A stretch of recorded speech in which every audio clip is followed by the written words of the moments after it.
Hello बच्चों, आज हम बात करेंगे principle of homogeneity. Principle of homogeneity का क्या मतलब होता है? जैसे कि मैंने यहाँ बोर्ड पे लिखा है, it states that dimensions of all the terms in physical relation should be same.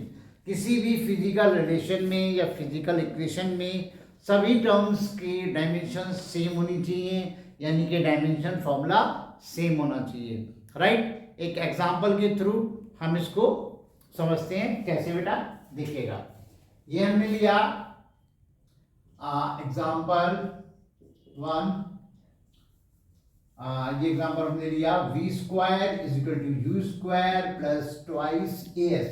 Right, तो इसको ऑलरेडी आप जानते हो। यहाँ पे v वेलोसिटी है, u भी वेलोसिटी है, u इनिशियल वेलोसिटी है, v फाइनल वेलोसिटी है। हालांकि इनिशियल फाइनल वेलोसिटी से यहाँ कोई मतलब नहीं है, u भी वेलोसिटी है और v भी वेलोसिटी है। a आपका एक्सेलरेशन है, राइट, और s आपका डिस्प्लेसमेंट है। अब देखते हैं इसमें क्या होता है। वेलोसिटी के लिए हमारा आता है lt-1, और चूंकि इसका स्क्वायर है तो हमने स्क्वायर कर लिया। u के लिए आपका lt-1, ये हमारा स्क्वायर हो गया, प्लस 2 जो होता है यहाँ पे डायमेंशन लेस कांस्टेंट है, 2 का कोई रोल नहीं है यहाँ पे। a के लिए आपका हो गया lt-2 और s का आपका हो जाता है l। राइट, तो अब आप ये देखिएगा, यहाँ पे हमारा बन जाएगा l स्क्वायर t-2, ये हमारा हो गया l स्क्वायर t-2। राइट, और ये देखिएगा l का l से मल्टीप्लाई करने पे ये हो जाएगा l स्क्वायर t-2। तो यहाँ पे ये देखिए, ये डायमेंशन फॉर्मूला, ये डायमेंशन फॉर्मूला और ये डायमेंशन फॉर्मूला सेम है, यानी कि इसका डायमेंशन फॉर्मूला, इसका डायमेंशन फॉर्मूला और इसका डायमेंशन फॉर्मूला आपस में आपको सेम देखने के लिए मिल रहा है। राइट, तो यही उसने बताया था कि dimensions of all the terms in physical relation should be same.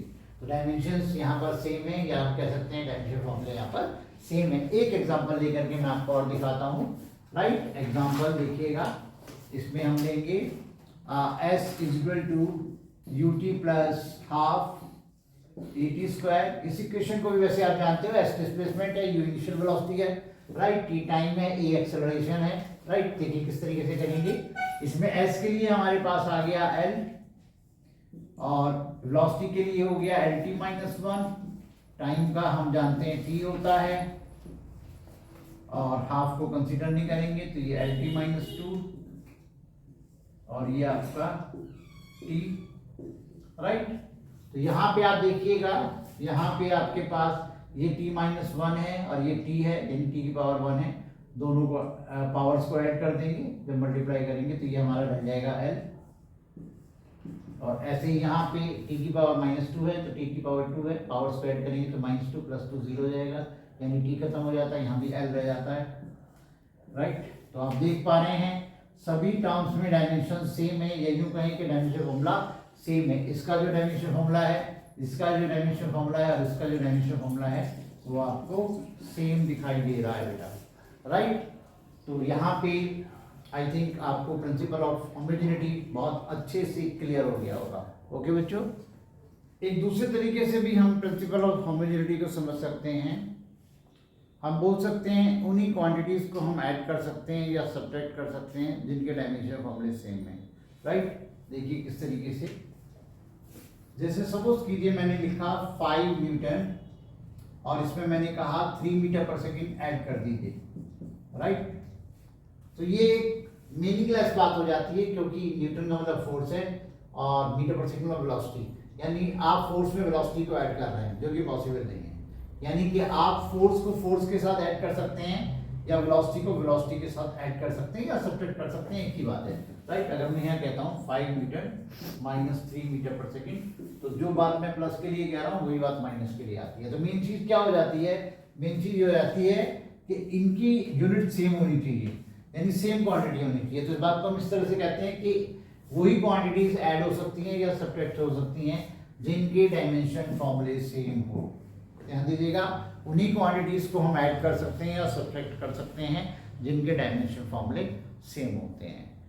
Right, दूसरी बात, हम अगर लिखते हैं कि l + l = l या फिर l - l = l, तो इसको आप समझिएगा, यहाँ पे ऑर्डिनरी मैथमेटिक्स के हिसाब से तो आप लिखेंगे l + l = 2l या l - l = 0, लेकिन यहाँ पे हम डायमेंशनल एनालिसिस की बात कर रहे हैं। तो इसका मतलब है कि लेंथ में अगर हम लेंथ को ऐड करेंगे तो लेंथ ही आएगी, या लेंथ में से अगर लेंथ को हम माइनस करेंगे तो आपको लेंथ ही मिलेगी, राइट।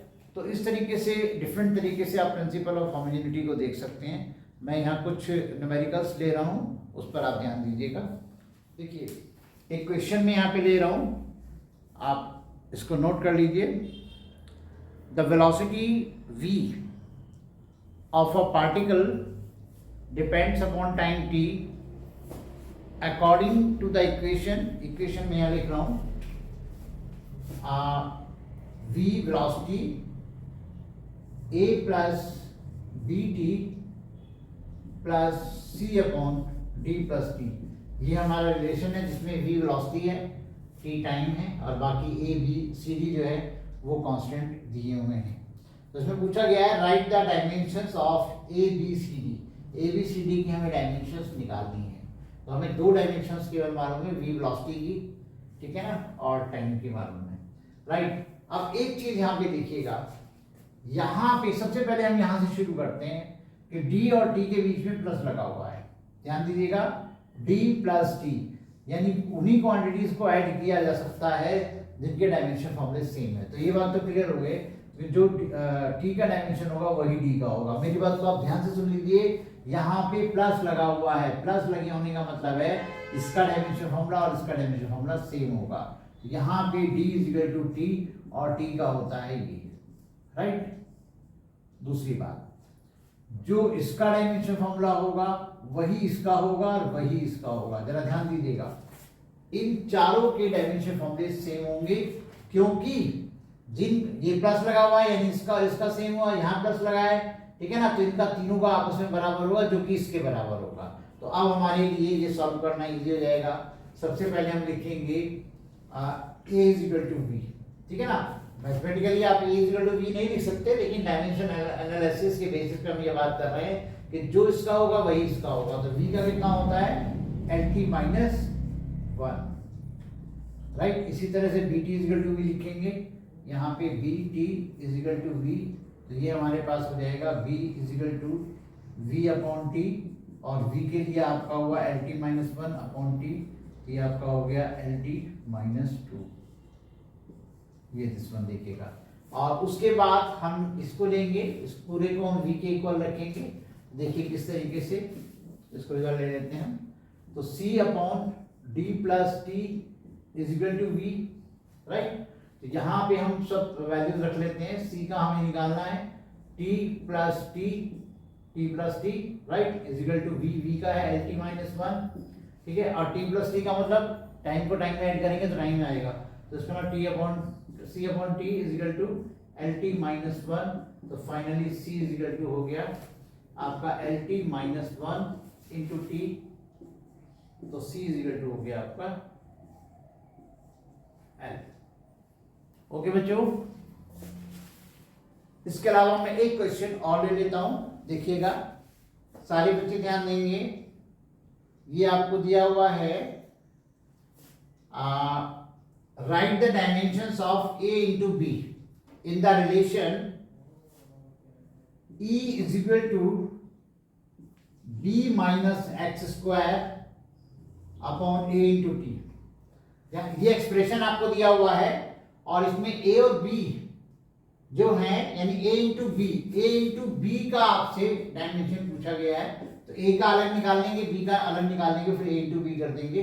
और E is energy, x is distance and t is time. पूरी बात आप समझ लीजिए कि ये आपको एक्सप्रेशन दिया हुआ है, यहाँ पर energy E is equal to B minus X square upon a into T. x यहाँ पर डिस्टेंस है और t टाइम है, राइट। तो आप देखिए इसको कैसे सॉल्व करेंगे। मेनली यही है कि a और b का हम निकाल लेंगे, फिर a इंटू बी निकल जाएगा, ठीक है ना। तो इसमें हम क्या देख पा रहे हैं, यहाँ बीच में माइनस है। बीच में माइनस होने का मतलब है जो b का डायमेंशन फॉर्मूला होगा वही एक्स स्क्वायर का होगा, यानी b is equal to x square लिखेंगे और इसका हो जाएगा एल स्क्वायर, राइट।